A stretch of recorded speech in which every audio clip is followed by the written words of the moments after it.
queridas, queridos. Welcome back to the Beam and Flow podcast, a nitty gritty exploration of your body, energy, awareness, movement, and flow. I am your host, Chloé. Here we go. Enjoy the show. Buenas. Okay, so just me today doing a solo, and I am wanting to dive a little deeper into this subject of accountability that we've been talking about all season. And I guess maybe a good place to start is why I wanted to talk about accountability in the first place. Uh, and I guess the truth is that over the summer, I was seeing someone, I'm no longer seeing him, and he, knew my work, knew what I do, and the conversations I like to have. And because I'm in the space, he kind of wanted me to hear some of the other side of some of the conversations that we have here on Beam and Flow. So I was watching a lot of YouTube videos around the red pill movement. And if you don't know what red pill is, it's basically a community of men who have rejected the idea of relationships with women, of dating, um, and have a lot of things to say around why they are no longer interested in relationship in women. Um, and one of the things that I heard quite a bit was this idea that women lack accountability.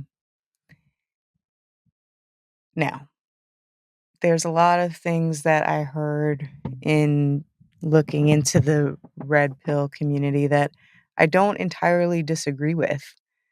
I do think that in a lot of ways, women have bought into a lie about what is going to make us whole and what is going to light us up, and our bodies, I think, are showing us that there's so many epidemics of women's health within women's health, and I think there's a lot of reasons for that. However, this idea of women not being accountable is just not something I see in my life, in my circle. Um, I'm friends with some pretty phenomenal women, as y'all have heard on this podcast. Um, and, I've lived all over the United States. I've lived in Mexico. I've lived in Puerto Rico. Um, so you're going to hear sometimes different accents coming out. That's me. I'm just saying that now because I feel like it's come up before, and I'm being accountable to myself by saying, you know what, that was something that it was a mask that I put on before, that I have to always sound a certain way. Um, but the truth is, I've lived everywhere, and I grew up speaking 2 languages, and I'm just as comfortable, with my homies in the Bronx as I am, well, not as super comfortable down south, but I can handle myself down south, you know? So, I've lived down there, and sometimes a y'all slips out. It happens. Uh, pero, and then sometimes a pero slips out. Anyway, that was a sidetrack, but I think an important one. Because the point is that, going back to accountability, I'm being accountable to the things that might distract me from staying present in this moment, in this conversation with you. And I have so many powerhouse women in my life who hold me accountable, who ask me to hold them accountable. Um, and I wanted to really have that conversation come through this season, to talk about the different ways that we do hold each other accountable, that we hold ourselves accountable. So we've heard from GV, the production manager of La Pirata Productions. We've heard from Adriana Vargas, the creator, the founder, the owner of Alivio Wellness, where I do lymphatic drainage, where Feli, who you heard in season 2, and Stephanie, who you heard in season 3, they both do lymphatic drainage at Alivio as well. We have a really beautiful community of women that I'm wanting to bring their voices to you. We're gonna be having Chiquita Brujita on, and that conversation is gonna be amazing. But the reason why I wanna have these conversations is because I wouldn't be here doing what I do and living as wholly as I do without accountability. So, I wanna talk about accountability, and I wanna actually read the Webster's 1828 definition of accountability.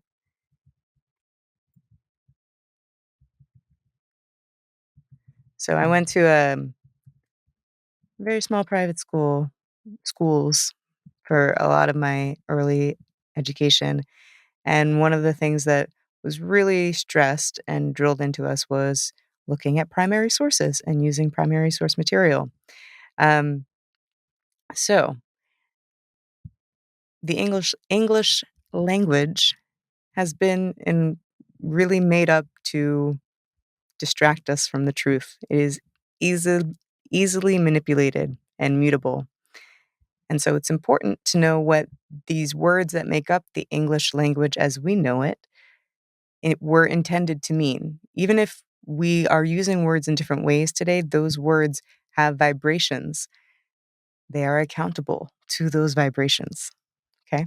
So the Webster's 1828 definition of accountability is the state of being liable to answer for one's conduct, liability to give account, and to receive reward or punishment for actions.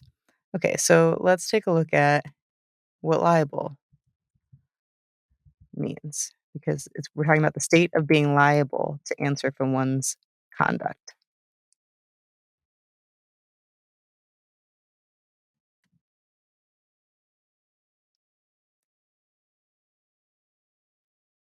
Okay, bound, obliged in law or equity, responsible, answerable. Okay, so being accountable is being responsible or being answerable. It's the state of being responsible or answerable for one's conduct. Okay, so the state of being answerable or responsible, liable for one's conduct. To me, how accountability shows up in my life, how it plays out, is that I see the cause and effect of my actions and my words, and I take ownership of them when it feels great and when it feels shitty. Um, so, some examples of everyday accountability. I'm accountable to my body. My body is my barometer for my existence. It is how I can sense and know how I'm responding to life in the moment. So, in order to have a clear communication with my body, in order for my body's signals to be processed easily and heard really well, I've got to be in a practice of listening to my body. So, I am accountable to every day check in with my body. Now, that's going to look different, different days, different times of the month, different times of my cycle, different times of just life. So, blank the general way that I'm accountable to my body is I cycle sync, I drain, I do lymphatic drainage, and I drink at least half of my body weight in ounces of water a day, more if I'm having sugar, dairy, or if I'm ovulating and having a little bit of alcohol and caffeine, even more water. So I change how I eat and the movement that I do and the creative work that I do every week based on where I am in my cycle. Um, so when I'm in my luteal phase, in between when I'm ovulating and when I'm bleeding, which that's where I am right now, it feels really good to check stuff off of a list to get work done. So I have been on it. I cleaned the entire house today. I'm doing the recording this podcast. Yesterday I was cooking all day. I did all of my, all of my bills, all of the little things that I have to get done. I've been checking those off of the list. With my body, things that feel really good and are really supportive of my hormones during this period of my cycle are things like yoga, Pilates, strength training. So I've been doing yoga first thing when I wake up. Okay, so I do my body work pretty much first thing when I wake up. Um, Typically, what actually happens is that the cats wake me up to feed them at around 5:30, 6 o'clock. I feed them, I go back to sleep for a little bit. Then when I wake up, I try to make the first thing that I do moving my body somehow, whether it's yoga, whether it's working with the balls, because I know if I don't do it first thing, it will not get done. I will have all of the best intentions and all of the plans. I will write it in my calendar. I will write it on my list. I will do all of the things. Pero si no lo hago, if I don't do it first thing in the morning, it's not going to happen. So I try to do my movement first thing in the morning. Why do I set that as an accountability thing for myself? Because when I don't do that, I notice I'm just not as grounded, not as connected to my breath throughout the day. And it's really easy to get spicy and twisty and knotted up. It's a lot easier to do that when I haven't taken the time to ground in myself, to move my body. So accountable to my body. I'm accountable to the cycles in my body. I'm accountable to the cycles within nature. Um, let's talk about being accountable as a brujita. Okay, so I I love working with the energies of the full moon and the new moon. Okay, I love um, with the new moon really clearing everything. I like to cleanse. Cleanse any crystals that I have. I'll clean the house. I sage the house. I mean, I do that once a week anyway, but specifically with the moons, I try to do that. Um, and here's the other part of it, right? Is that I would love to stay up late with a full moon and go out in the backyard. I have access to a beautiful backyard right now and just be under the full moon. And I also notice that the full moon tends to make me kind of sleepy, especially if I'm in this part of my cycle, right? In my luteal phase. So I'm going to be accountable to my body and rest instead of staying up late. And I still do the things that I would normally have done just earlier in the day because I'm staying accountable to the things that are going to keep me reminded of my connection to the divine. Remind me of the truth that I am already, that I am, that I am. I'm accountable to my body. I am accountable to my faith. Um, I've been hesitating for a while. How much am I going to talk about spirituality? How much am I going to talk about my faith on the podcast? And the reality is, I can't not talk about it because it's interwoven in everything I do.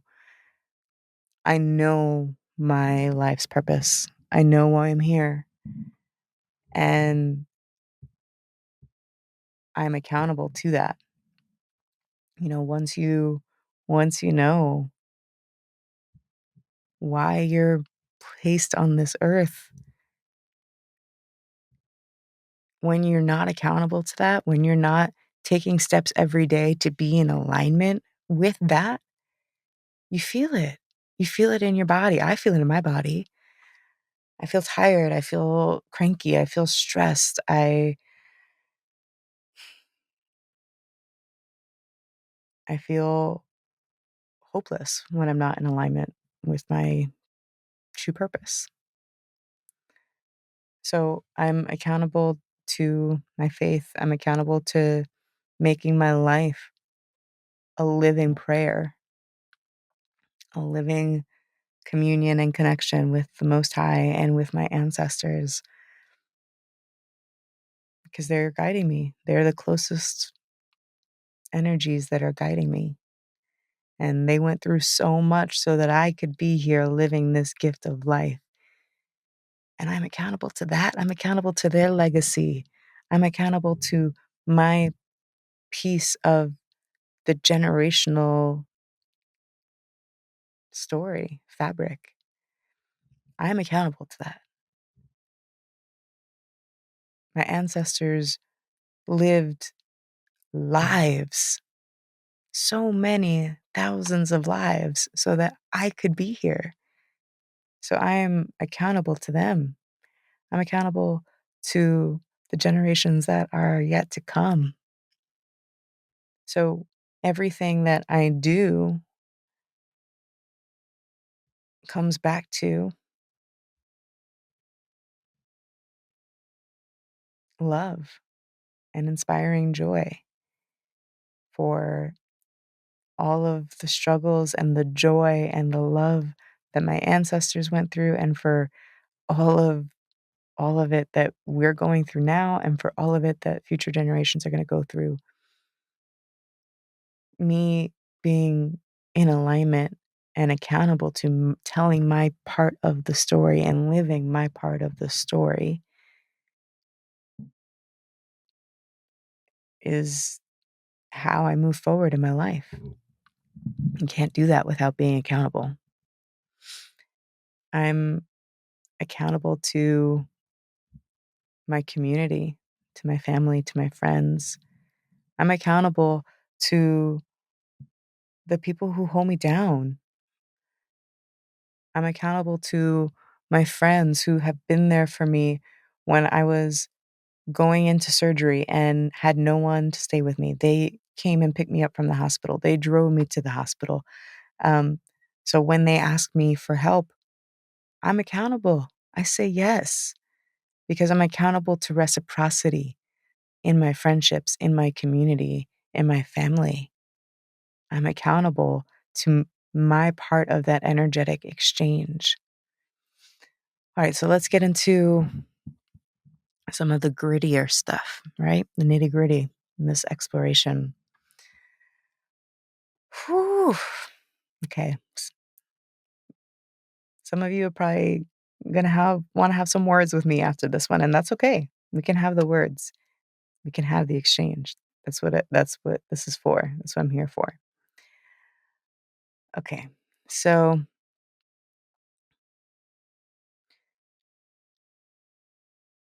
I personally am accountable to embodying love and joy above everything else.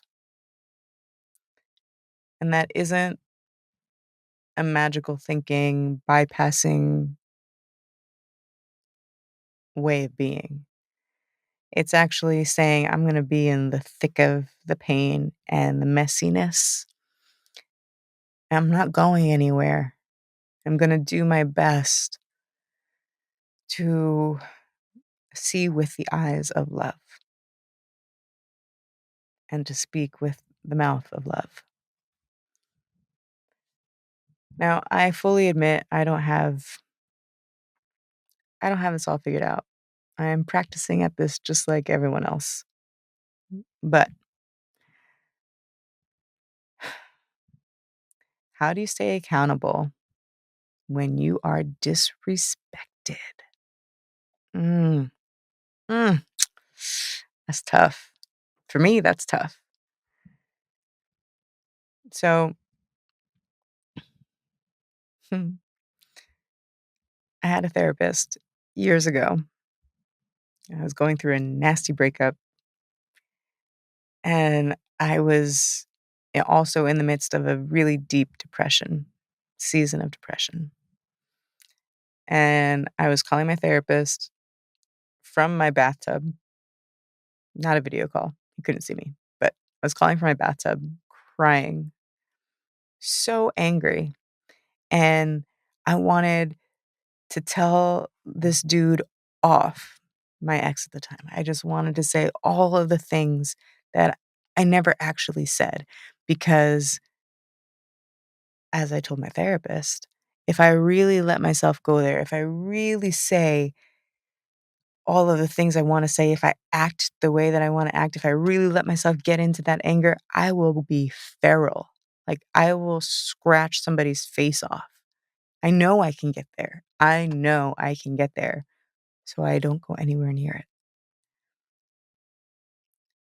And I wanted to change that. I wanted to say all of the things. I wanted to go all the way for it. My therapist wisely and kindly and with so much patience suggested that I tell him instead or write it down and burn it, but that I not actually say the thing that would be like the best line of the movie, just to really get it, right? And I was pissed off at my therapist. Like, what? Why? Why do I have to be the good one all the time? Why do I have to be like saying the best things all the time? Why do I have to be the most loving? Like, fuck that. Like, why can't I just go off? Other people do, and they seem to be doing just fine. Why can't I? And he said, well, you can. There's nothing stopping you from doing it. But he is definitely an elder for me. And he said, in all of my years of being human and saying the thing, and in all of my years of working with clients and seeing what happens after they say the thing, what I've learned is that you might feel relief and justified and on cloud nine immediately after saying it, but give it enough time and you will likely feel regret that you said it. Because this is my interpretation. The regret sets in because I know in saying the thing in the moment that I'm not looking at the situation with the eyes of love, of divine love. I'm looking at the situation with my eyes, with my very human eyes. And they may not be lying. I may be seeing true. I might be completely justified in everything that I want to say. And that's the human in me. That's the human way of looking at the situation. So, is there a divine way, a loving way of looking at the situation? So, now fast forward many years later, and there have been two situations over the past couple months where I said what I thought at the time was the restrained version of what I really wanted to say. Like, if I really wanted to go there, ooh, mama, papa, I could go there. Okay. But I didn't. I did. I still went there. I, I am nothing if not a wordsmith. I can cut you in two with this tongue if I want to. Okay. And I can do it and dress it up in a really pretty knot and say, look at that. I didn't lose my cool, but I still got you, bish. Which is what I did both times. I said what I needed to say and wrapped it up in a tiny little bow and said, can't be that mad at me, can you? Basically. Because how could you be mad? What I said was true. Every word that I said was true. And it was. It was true. couple weeks go by in both situations, and I'm left with, yeah, I mean, I was right. I was truthful. I was in truthful expression, and I was not accountable to my true purpose and to my true vibration, which is embodying love and joy. And I'm not here to say that I have it all figured out or that I know exactly how I would move forward in either of these situations if there was a future to move forward to or with. But I do know that in both situations, I sent a follow up expressing the truest truth, the most divine truth, seeing with the eyes of love and not the eyes of my ego and not the eyes of my humanness or my broken heart or my pain, but seeing that these people are also divine pieces of God, of Source, of the Most High, having a very human experience. And if they did treat me intentionally or unintentionally in a way that disrespected my divinity, well, then looking at it with the eyes of love, I can say, wow, they must have been really going through something. They might still be really going through something. And maybe the most loving thing I can do is just say, I love you. I love you as a piece of the divine. I love you as my partner in this human experience, my counterpart in this human experience. And that's it. And what I did in taking accountability for myself was to then say, in both of these situations, I am sorry that I did not speak words or treat you in a way that showed that I saw your divinity, that I showed that I saw the truth of who you are. And I'm sorry for that. It doesn't make me a bad person that I said what I said. It doesn't make me less spiritual. It doesn't make me less of anything. What it makes me is human. It is a human expression, it's a human quality to play with. We want to feel justified. We want to feel heard and seen, especially when we feel violated or disrespected. Of course we do. Of course we do. And here's maybe the last piece that I'll touch on with accountability for today. We are all, I am, accountable to remembering the truth of who we are and living accordingly. I'm going to say that again. We are I am accountable to remembering the truth of who we are and living accordingly.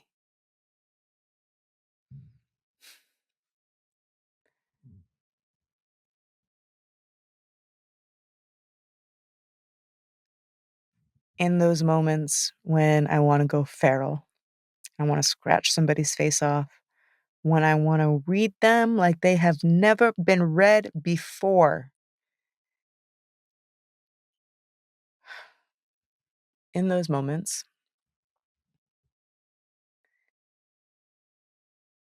I am holding myself accountable to remembering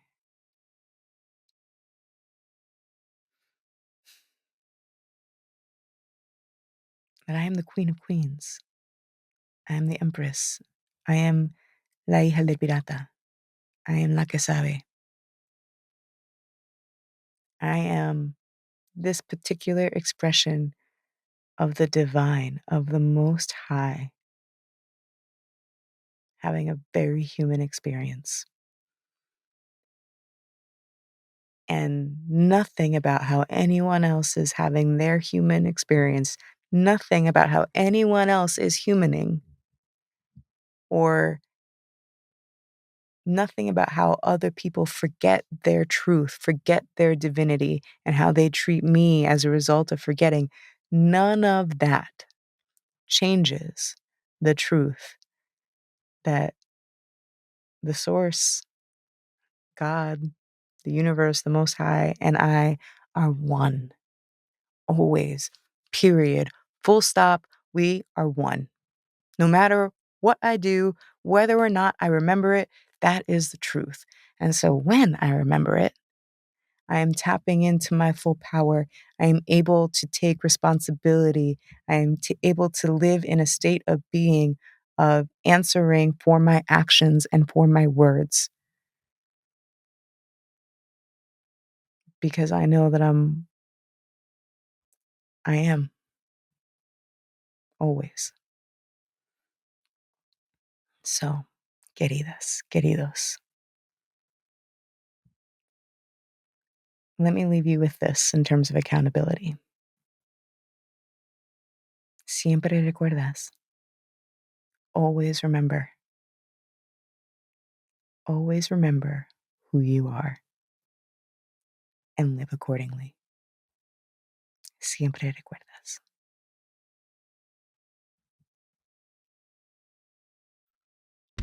Queridas, we made it to one of my favorite parts of each episode, the moment of flow.